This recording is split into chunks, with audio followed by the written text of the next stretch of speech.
নমস্কার, সবাইকে cook by প্রতিভা চ্যানেলে স্বাগত জানাচ্ছি। আমার আজকের রেসিপি দেখতেই তো পাচ্ছেন, কীরকম বলের মতো একটা কেক তৈরি করেছি সুন্দর। এই রেসিপিটা আমি আজকে আপনাদেরকে দেখাবো। এই কেকটা খেতে যেমন সুস্বাদু, বানানোও কিন্তু একেবারেই সহজ। কিভাবে চায়ের কাপে মেপে মেপে আমি এই কেকটা তৈরি করেছি সেটাই এখন দেখিয়ে দিচ্ছি, চলুন।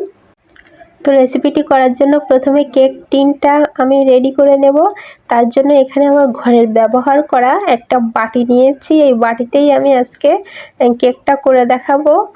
এখন আমি বাটিতে দেখুন একটু অয়েল নিয়ে ব্রাশ করে দিলাম। তারপরে এখানে লেখালেখির একটা কাগজ নিয়েছি, সমান করে কেটে এর নিচে দিয়ে দিচ্ছি, যে এর কারণে যেটা হবে যে কেকটা সহজেই কিন্তু উঠে আসবে। তারপরে এর উপরে অয়েল ব্রাশ করে দিচ্ছি। আপনারা চাইলে এই পেপারের পরিবর্তে পার্চমেন্ট পেপারটা ব্যবহার করতে পারেন, যেটা কেক তৈরির জন্য কিনতে পাওয়া যায়। কেক টিনটা রেডি করে নিয়েছি। এখন হচ্ছে কেকের ব্যাটারটা তৈরি করে নেব। তার জন্য দেখুন এখানে আমি একটা ডিম ভেঙে দিচ্ছি প্রথমে, আর এখানে হাফ কাপের একটু কম চিনি দিয়ে দিয়েছি। আজকে আমি এই কাপে মেপে মেপে আজকের কেকটা তৈরি করব। চিনি আর ডিমটা আমি ভালোভাবেই ফেটিয়ে নেব। আপনারা চাইলে এই কাজটা ইলেকট্রিক বিটারের সাহায্যে করতে পারেন, তো আমি এখানে হাত দিয়েই করছি। এই কাজটা করতে আমার 10 থেকে 15 মিনিটের মতো সময় লেগেছিল। দেখুন কালারটা কিন্তু চেঞ্জ হয়ে গেছে। এখন বাকি উপকরণগুলো দিয়ে দেব। তার জন্য দেখুন এখানে আমি প্রথমে তেল দিয়ে দিয়েছি। তেলের মাপটাও আমি বলে দিচ্ছি, যতটুকু চিনি নিয়েছিলাম হাফ কাপের একটু কম, ঠিক সেই অনুপাতেই আমি এখানে তেলটা দিয়ে দিলাম। আর ডিমের বাজে গন্ধ যাতে না আসে সেজন্য দেখুন একটা লেবু নিয়ে লেবুর উপরের অংশটা এভাবে আমি গ্রেট করে দিচ্ছি, যার কারণে ডিমের গন্ধ তো থাকবেই না, আর একটা সুন্দর গন্ধ ছড়াবে। একেবারে বেকারির মতো ফ্লেভার পাওয়া যাবে। এখন আমি 2 টুকরো লেবু নিয়ে লেবুর রসটা দিচ্ছি। এটা দেওয়ার কারণ হচ্ছে বেকিং পাউডারের সাথে এটা মিশে কেকটা ফুলতে অনেক সাহায্য করবে, সেজন্য।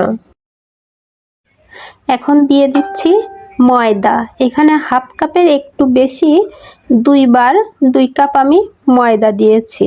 যেহেতু আমি কেকটা খুবই ছোট করব, সেহেতু হচ্ছে ময়দার পরিমাণটা কম দিয়েছি। আপনারা বড় করতে চাইলে বাড়িয়ে কমিয়ে দেবেন। ময়দা দেওয়ার পরে আমি 1 থেকে 2 মিনিটের মতো ভালোভাবে মিশিয়ে এর ভিতরে দুধ দিয়ে দেব। দুধটাও আমি হাফ কাপের থেকে একটু কম এই পরিমাণ অনুযায়ী দিলাম। আবারও দুধের সাথে ব্যাটারটা ভালোভাবেই আমি মিশিয়ে নিচ্ছি 1-2 মিনিট ধরে। তারপরে এর ভিতরে দিয়ে দিচ্ছি বেকিং পাউডার। এখানে আমি হাফ স্পুনের মতো বেকিং পাউডার দিয়েছি। দেখুন ব্যাটারের ঘনত্বটা একেবারেই পারফেক্ট আছে। কেক তৈরি করার জন্য একটা পারফেক্ট ব্যাটার কিন্তু একেবারে রেডি।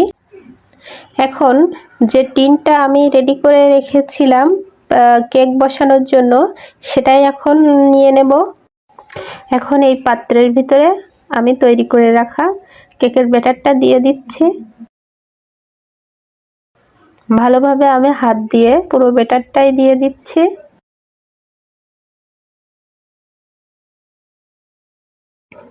ব্যাটার দেওয়া হয়ে গেলে এখন বাটিটা একটু ট্যাপ করে নিচ্ছি, যাতে পারফেক্টভাবে কেকটা সেট হয়ে যায়। চলুন এবার কেকটা তৈরি করে নিই, বেশি দেরি করা যাবে না। তার জন্য এখানে চুলায় আমি একটা রাইস কুকারের পাতিল নিয়ে একটা স্ট্যান্ড নিয়েছি। নিয়ে তারপরে দেখুন কেকের বাটিটা আমি সেট করে দিয়ে একটা থালা দিয়ে ঢেকে দিচ্ছি। দেখুন তারপরে এটা 45 মিনিটের মতো জাল করলে কিন্তু পারফেক্ট কেক রেডি হয়ে যাবে। 45 মিনিট পরে ফিরে এসেছি। দেখুন কি সুন্দর একটা কেক তৈরি হয়ে গেছে, একেবারে বলের মতো দেখাচ্ছে। আর কালারটা এত সুন্দর হয়েছে, মনে হচ্ছে অরেঞ্জ কেক। তো আশা করছি আমার আজকের রেসিপিটা আপনাদের অনেক ভালো লেগেছে। আর ভালো লাগলে অবশ্যই আমার চ্যানেলটি সাবস্ক্রাইব করবেন আর আমার পাশে থাকবেন। ধন্যবাদ।